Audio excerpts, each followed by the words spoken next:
बीते कुछ वक्त से चुनाव आयोग गंभीर सवालों से घिरा हुआ है। विपक्ष उसकी निष्पक्षता पर सवाल उठा रहा है, चुनावों में धांधली के दावे कर रहा है।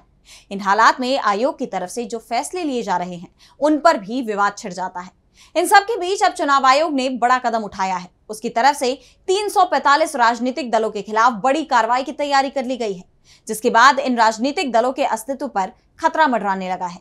तो क्या है चुनाव आयोग का यह फैसला और क्यों लिया जा रहा है एक्शन, जानने के लिए देखिए ये रिपोर्ट। तमाम राजनीतिक दल चुनाव आयोग पर हमलावर हैं। उसकी निष्पक्षता को लेकर मोदी सरकार पर आरोप लगा रहे हैं, लेकिन अब चुनाव आयोग राजनीतिक दलों के खिलाफ एक्शन लेने जा रहा है। आयोग लगभग 345 राजनीतिक दलों की छटनी करने जा रहा है। जी हाँ, बिहार विधानसभा चुनाव से पहले चुनाव आयोग की तरफ से एक के बाद एक फैसले लिए जा रहे हैं जो चर्चा का विषय बन जाते हैं। इसी कड़ी में अब आयोग उन दलों की छटनी करने जा रहा है जो लंबे वक्त से पॉलिटिक्स जगत में एक्टिव नहीं है। ईसीआई ने मुख्य चुनाव आयुक्त ज्ञानेश कुमार की अध्यक्षता में चुनाव आयुक्त सुखबीर सिंह संधू और विवेक जोशी के साथ मिलकर ऐसे 345 पंजीकृत गैर मान्यता प्राप्त राजनीतिक दलों यानी RUPP को सूची से हटाने की कार्यवाही शुरू कर दी है। चुनाव आयोग की विज्ञप्ति के मुताबिक ये सभी दल देश भर के अलग अलग राज्यों और केंद्र शासित प्रदेशों से हैं।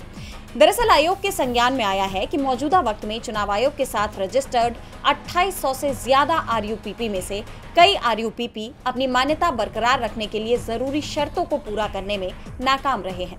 इसलिए आयोग की तरफ से ऐसे दलों की पहचान करने के लिए एक राष्ट्रव्यापी सर्वेक्षण किया गया और अब तक 345 की पहचान की जा चुकी है। बताया जा रहा है कि ये सभी दल 2019 से पिछले 6 सालों में एक भी चुनाव लड़ने की जरूरी शर्त को पूरा करने में विफल रहे और इन दलों के कार्यालय कहीं भी भौतिक रूप से स्थित नहीं हो सके हैं।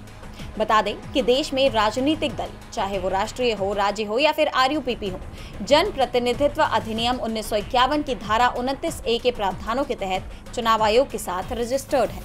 इस प्रावधान के तहत कोई भी संघ जो एक बार राजनीतिक दल के रूप में पंजीकृत हो जाता है उसे कुछ विशेषाधिकार और लाभ मिलते हैं, जैसे कर छूट आदि। DB लाइव की रिपोर्ट।